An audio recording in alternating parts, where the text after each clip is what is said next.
राम राम जी दोस्तों, कैसे हैं आप लोग। उम्मीद है मस्त होंगे, भले चंगे होंगे। दोस्तों आज मैं आप लोगों को एक स्वरचित गारी गीत सुनाने जा रही हूँ। अगर आपको ये गीत अच्छी लगे तो प्लीज़ लाइक कमेंट जरूर करिए। हमारे सजना के बहिनी है रागैनी हो, बाहर आ गईनी घूमे। सजना के बहिनी है रागैनी हो, बाहर आ गईनी घूमे। सजना के बहिनी है रागैनी हो, बाहर आ गईनी घूमे। बागों के बोले बगानों के बोले, बागों के बोले बगानों के बोले। अरे कहरा के घरे पकड़ा गईनी हो, बाहर आ गईनी घूमे।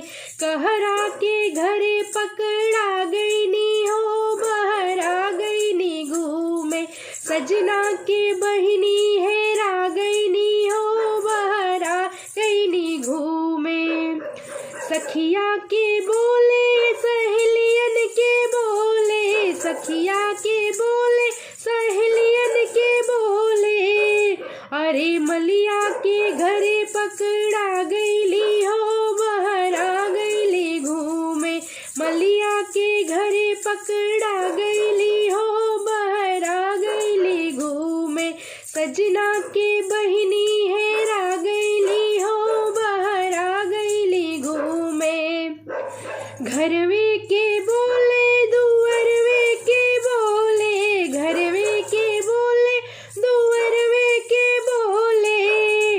अरे देवरू के घर में पकड़ा गईली हो, बाहर आ गईली घूमे। देवरू के घर में पकड़ा गईली हो, बाहर आ गईली घूमे।